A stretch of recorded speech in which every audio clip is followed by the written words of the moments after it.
आज हम लोग एक नई टॉपिक के साथ आए हैं जिसका नाम है आयनिक रेडियस। आयनिक रेडियस में आप लोगों को पढ़ना है पीरियोडिक प्रॉपर्टीज के टर्म में, यानी हर एक एलिमेंट में पीरियड में और ग्रुप में जाने पर इसका क्या ट्रेंड होगा उसको हम लोगों को पढ़ना है एस और पी ब्लॉक के रेस्पेक्ट में। पिछले लेक्चर में हम लोगों ने पढ़ा था एटॉमिक रेडियस के बारे में। देखिए एटॉमिक रेडियस और आयनिक रेडियस का जो ऑर्डर है वो बेसिकली एकदम सेम है। कुछ बातें यहाँ पे हैं जो आपको समझनी है। अच्छा, इस टॉपिक से सबसे ज्यादा क्वेश्चन आते हैं एटॉमिक रेडियस और आयनिक रेडियस में। तो देखते हैं कि आयनिक रेडियस होती क्या है। डिफिनेशन वही है, the distance between nucleus and valence shell is called ionic radius। किसमें होगा? न्यूक्लियस और वायलेंस शेल के बीच की जो डिस्टेंस होगी उसको हम लोग आयनिक रेडियस बोलेंगे। अच्छा, आयनिक रेडियस का मतलब क्या है कि किसी आयन की रेडियस को चेक करना है। एटॉमिक रेडियस यानी न्यूट्रल मॉलिक्यूल की रेडियस को चेक करना है। तो देखिए आयनिक रेडियस में, यानी अगर मैं इसको ऐसे समझूं, ये हमारा न्यूक्लियस है, इसके बीच में ये बहुत सारी शेल्स हैं। अब इस न्यूक्लियस से इस शेल के बीच की जो डिस्टेंस होती है इसको हम लोग आर से रिप्रेजेंट करते हैं, इसी को हम लोग आयनिक रेडियस बोलेंगे। अब आयनिक रेडियस में बेसिकली एक कैटायन होता है, हम लोग जानते हैं, और एक एनायन होता है। कैटायन और एनायन होता क्या है, यानी पॉजिटिव चार्ज स्पीशीज को हम लोग कैटायन बोलते हैं जबकि नेगेटिव चार्ज स्पीशीज को एनायन बोलते हैं। यही बोलते हैं ना, पॉजिटिव चार्ज को कैटायन, नेगेटिव चार्ज को एनायन बोलते हैं।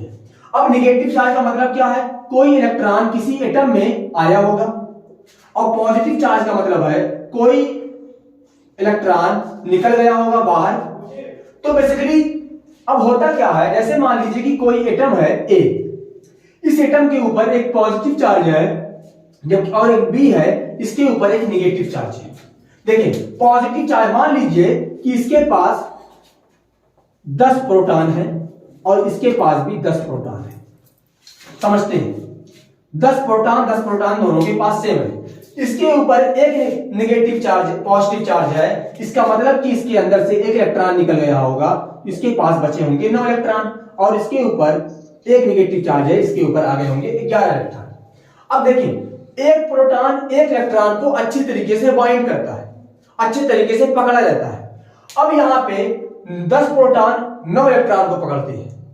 क्या हुआ, 10 प्रोटॉन 9 इलेक्ट्रॉन को पकड़ते हैं और यहां पर 10 प्रोटॉन 11 इलेक्ट्रॉन को अट्रैक्ट करते हैं। तो किसमें अट्रैक्शन ज्यादा होगा, आप सोचें खुद। जिसमें पावर ज्यादा होगी, और यानी कि एक प्रोटॉन एक इलेक्ट्रॉन को अट्रैक्ट करता था, यहां पे 10 को 10 कर लेता था आसानी से, यहां पे 10 मिलकर 9 कर रहे हैं, यानी 10 लोग 9 लोग को उठा के पटक रहे हैं।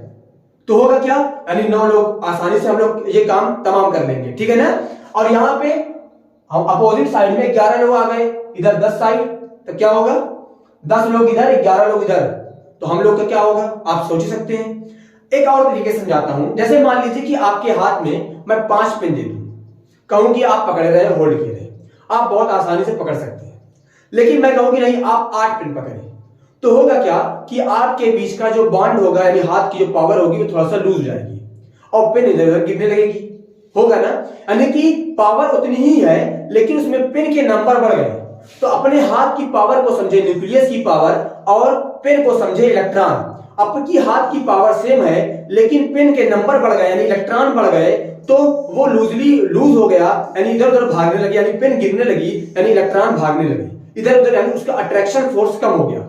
जब फोर्स कम हो गया तो साइज बढ़ गई, ठीक है ना। और अगर आपको मैंने कहा कि 5 पेन पकड़ने लगते हैं आप, मैंने कहा कि 3 पकड़े, तो आप बहुत टाइटली पकड़े रहेंगे, तो क्या होगा कि उसके बीच में अट्रैक्शन फोर्स ज्यादा होगा, यानी आपका फोर्स हाथ का ज्यादा होगा, आप बहुत आसानी से पेन को पकड़े रहेंगे। उसी तरीके से हम लोग अप्लाई करते हैं अपने इस कॉन्सेप्ट में। देखिए जैसे मान लीजिए कि हमारे पास ये एक न्यूक्लियस है, उसके ऊपर कुछ ऐसा है।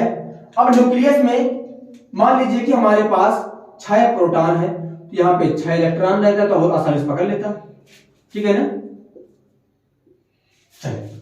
अब 6 प्रोटॉन 6 इलेक्ट्रॉन को आसानी से पकड़ लेते हैं, लेकिन मैंने एक प्रोटॉन इलेक्ट्रॉन कम कर दिया। अब 6 प्रोटॉन मिलके 5 प्रोटॉन को अपनी तरफ अट्रैक्ट कर रहे हैं, तो अट्रैक्शन पावर बढ़ गया, तो यानी कि जो हमारे पास न्यूक्लियस की पावर है वो ज्यादा अप्लाई होगी इस इलेक्ट्रॉन पे, तो इसकी साइज थोड़ा सा डिक्रीज कर जाएगी। अगर मैं यहीं पे इलेक्ट्रॉन को बढ़ा देता, 8 कर दूं, तो होगा क्या कि 6 प्रोटॉन 8 इलेक्ट्रॉन को अट्रैक्ट करेंगे, तो उतनी अच्छी तरीके से अट्रैक्ट नहीं कर पाएंगे, इसीलिए इसकी साइज बढ़ जाती है। तो यहां पे एक वर्ड लिखें, मोर नेगेटिव, मोर साइज और मोर पॉजिटिव लेस साइज। आप सिर्फ लिखें, अभी बताते हैं। And neutral atom in between.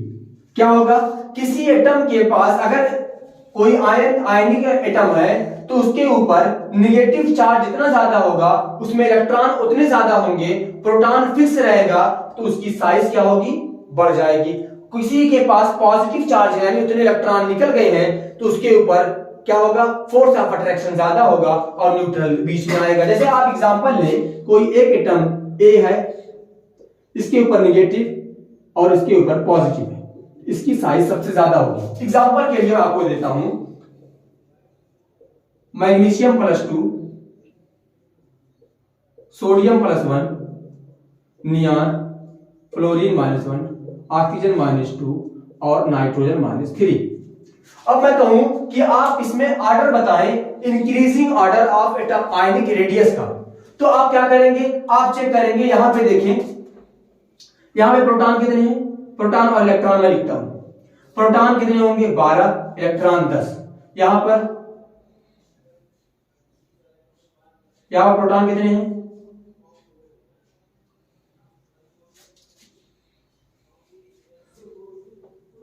11 और 10। यहां पर 10 10 और यहां पर क्या होगा, 9 प्रोटॉन 10 इलेक्ट्रॉन। यहां पर 8 प्रोटॉन और 10 इलेक्ट्रॉन। यहां पर 7 इलेक्ट्रॉन, 7 प्रोटॉन और 10 इलेक्ट्रॉन। यही है। देखिए यहां पे 10 इलेक्ट्रॉन है और 7 प्रोटॉन। एक प्रोटॉन एक इलेक्ट्रॉन को आसानी से अट्रैक्ट कर लेता है, जबकि यहां पे क्या हुआ, नंबर ऑफ प्रोटॉन घटे हैं लेकिन नंबर ऑफ इलेक्ट्रॉन बढ़ गए हैं, तो इसकी साइज सबसे ज्यादा बड़ी होगी। अब इसके अकॉर्डिंग लिखें, मोर नेगेटिव मोर साइज। तो बेसिकली सबसे ज्यादा साइज किसकी होगी, इसके पास न्यूक्लियस की पावर कम है, इलेक्ट्रॉन ज्यादा है, तो इलेक्ट्रॉन पे उसका अट्रैक्शन फोर्स कम होगा। जब जितना अट्रैक्शन फोर्स कम होगा उतना ज्यादा उसकी साइज होगी। ठीक है ना, अट्रैक्शन फोर्स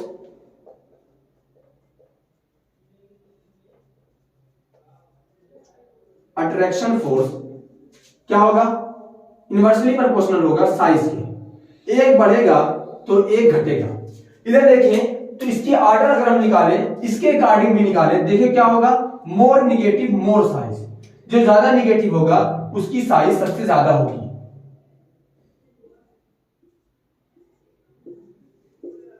यही ऑर्डर होगा ना, more positive less size, more negative more size. आप इसी तरीके से जितना भी आपके बुक में एग्जांपल होगा आप करिएगा, बहुत ही आसानी से कैलकुलेट हो जाएगा। तो आयनिक रेडियस में बेसिकली अगर आप इतना समझ गए हैं तो समझ लीजिए कि आप आयनिक रेडियस समझ गए।